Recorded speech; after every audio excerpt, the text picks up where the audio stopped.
มาต่อ EP 2กันอันนี้ลักษณะของมันคล้ายๆกระดูกเดี๋ยวเราลองหมุนบ้างเนาะ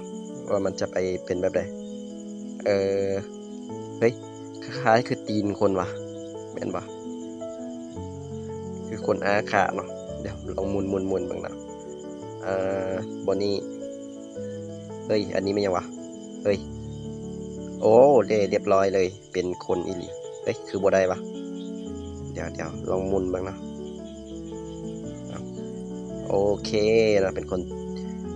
เตะคาราเต้เนาะกังฟูแพนด้า กังฟูธรรมดาเนาะแพนด้าไประดับถัดไปกันตัวนี้น่าจะเป็นเอียงวะคล้ายๆคือกับขี้กระเดือนตายแดดเนาะ เฮ้ยยากเลยว่ะตัวนี้ดีอ๋อเป็นเทพเจ้าอนูบิสผมเห็นเนาะคิวบิดว่าอย่างมาบ่จื้อละแต่วันยิงลูกศรหัวใจนะเฮ้ยมันคือบ่ได้ปะนี่วะดูถือปะเดี๋ยวปรับหน่อยนึงยังบ่ได้แสงออกมาแล้วโอเคเรียบร้อยเนาะอันถัดไปกันระดับถัดไปตัวนี้เฮ้ยมี2 อันวะเฮ็ดจังได๋ล่ะมี2 อันนี่เดี๋ยวเบิ่งกันเนาะมันบอกว่า using the bottom the bottom always corner มันน่าจะให้สลับกันตัวนั้นน่ะ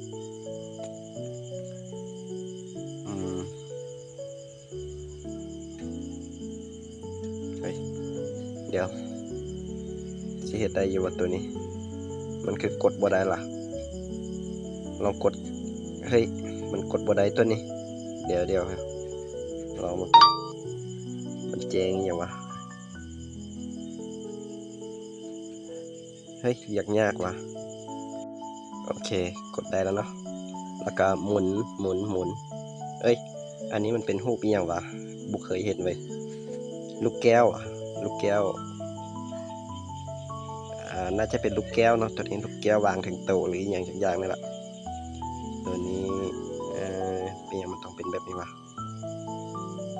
น่าจะเป็นตีนหองมันเนาะตัวนี้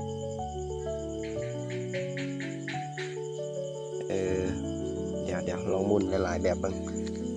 ตัวนี้เฮ็ดยากอีดีตัวนี้เพราะมันได้สลับไปสลับมาส่วนมันสิเข้ากัน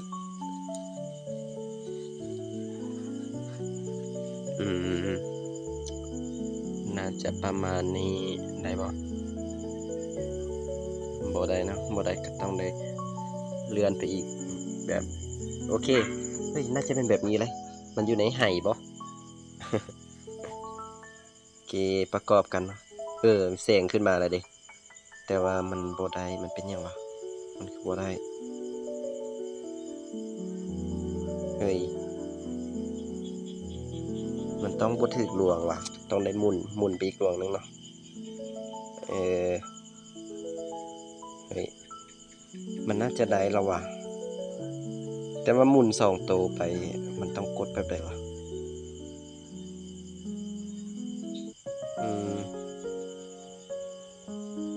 รอแป๊บนึงบ่ได้ว่ะโคตรยากเลยเนาะตัวนี้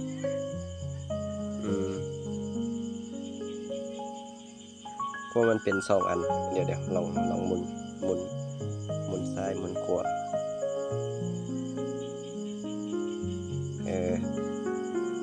มันต้องได้ปิ่นต้องได้ตั้งหัวมันขึ้นถึงจึงจะได้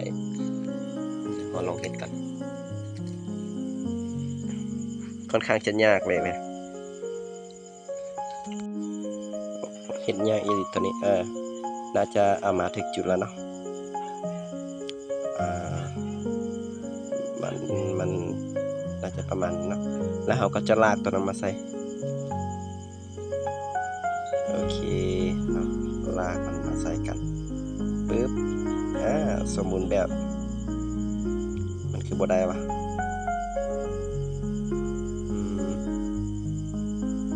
ได้บ่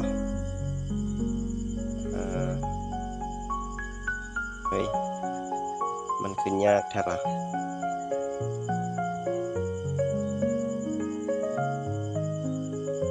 ต้องหมุนอีกหมุนไปอีกมุมหนึงนะจึ๊บเฮ้ยมันคือยากแท้วะ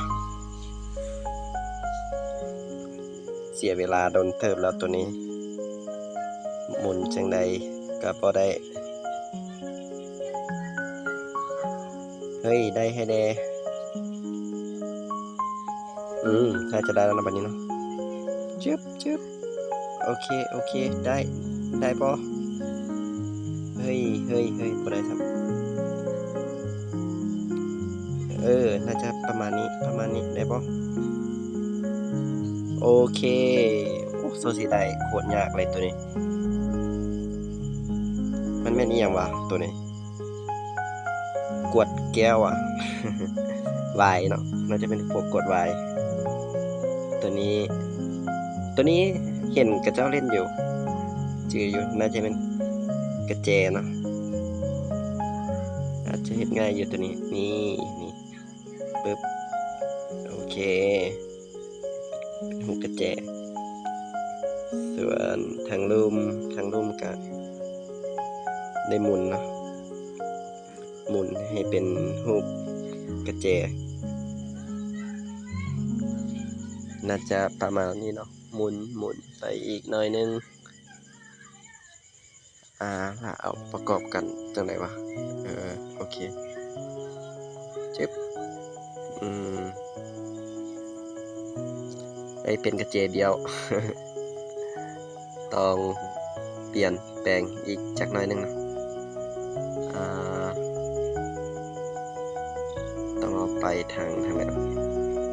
บิดไหม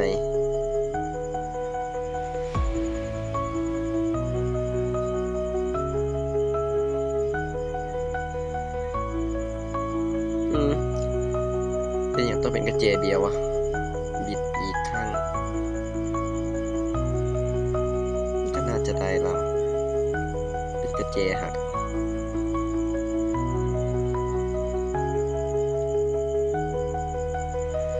โอเคน่าจะประมาณเฮ้ยได้น่าจะประมาณนี้ละได้บ่